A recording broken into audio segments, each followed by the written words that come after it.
Comment partir plus serein en vacances? Nous avons posé la question à notre experte Marie Vegas, consultante en rangement et en organisation. Vous êtes dans notre rubrique Bien-être et qualité de vie au travail. Allez, c'est parti! Bonjour, je suis Marie Vegas, je suis consultante en rangement et en organisation.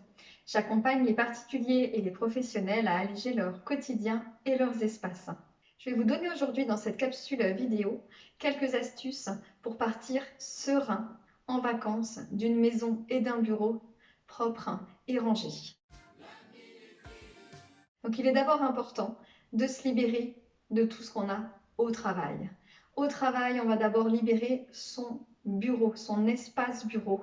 Il est important que sa table soit, quand on revienne, libre de tout ce qu'on va pouvoir libérer. On va pouvoir classifier nos dossiers en plusieurs catégories. La catégorie à traiter, la catégorie en cours, la catégorie à archiver et la catégorie à recycler. À traiter, elle est censée être vide quand on part. On peut partir l'esprit tranquille.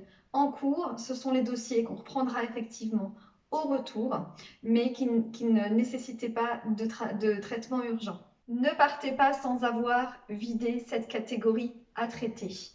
Archivez vos documents dans les boîtes, les classeurs ou les dossiers adéquats. Vous pouvez également faire le tri dans vos fournitures de bureau, vérifier les crayons qui fonctionnent, faire le tri dans les objets promotionnels, libérer votre espace au maximum. Dans vos objets personnels, vous en avez peut-être accumulé, faites aussi la place nette et profitez-en pour ramener à la maison tout ce que vous pourrez ramener à la maison. Ça vaut également au niveau de l'ordinateur et de la boîte mail. Profitez pour faire un grand tri de votre boîte mail avant de partir. À la maison, préparez-vous une liste des choses à ranger. Ça commence, si vous avez des enfants, par leurs affaires d'école.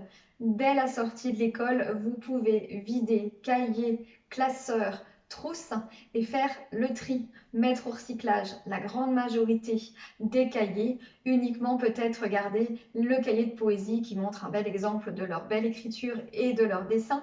Au niveau des fournitures, on vide les trousses, on identifie ce qui a besoin d'être acheté. Souvent, on a déjà la liste des fournitures. On en profite pour aller préparer cette liste qu'on peut déjà commencer à acheter dès la sortie ou alors attendre la rentrée, mais la liste est déjà prête.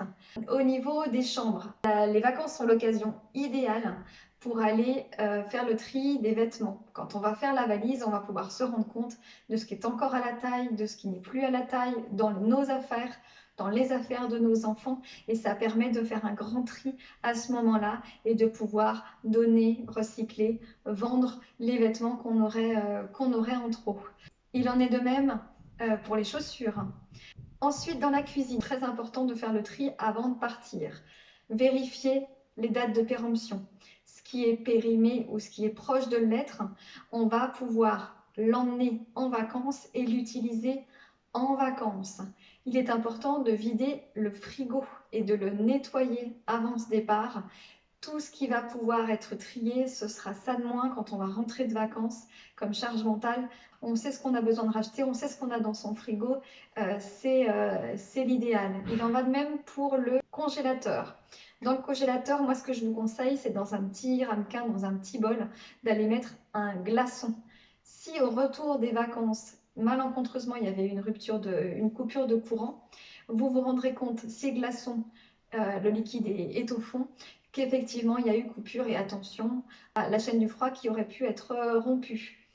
Le même tri que vous avez pu faire au bureau, au travail, vous allez pouvoir le faire avec vos papiers à la maison, toujours en suivant cette catégorisation du à traiter, en cours, à archiver ou à recycler.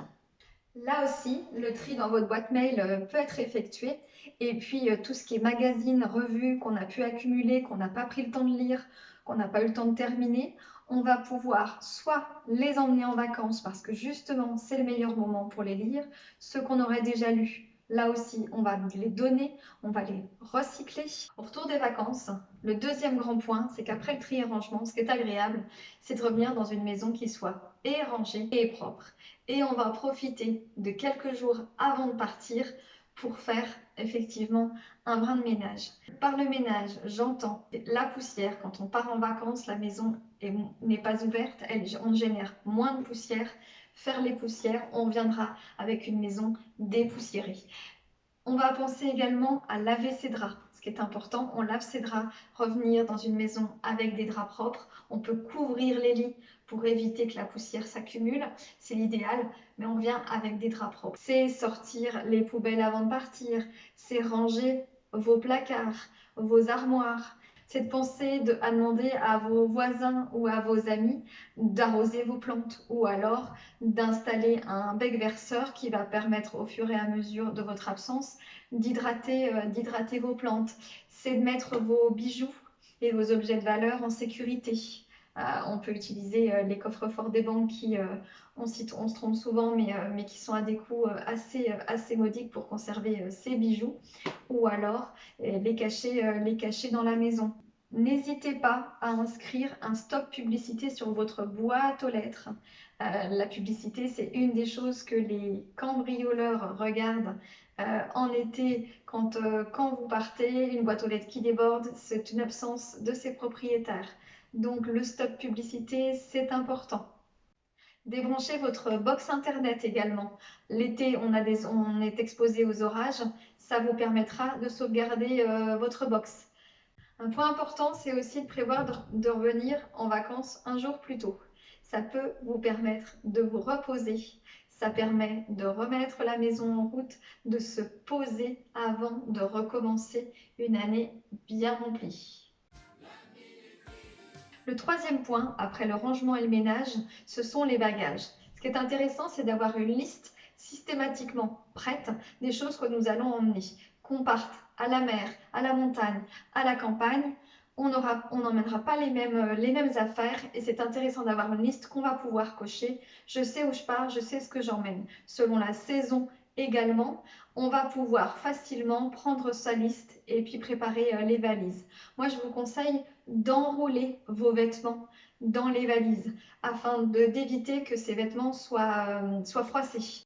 Je vous conseille également de choisir des vêtements assortis. Ça va vous permettre d'emmener moins de vêtements et de créer des combinaisons de tenues. Vous pouvez utiliser des petites pochettes pour trier les sous-vêtements et mettre vos chaussures dans des sacs hermétiques. Voilà, je vous ai présenté quelques points pour passer des vacances sereines, revenir dans une maison propre et rangée. Alors je vous souhaite d'excellentes vacances, un bel été et à très vite.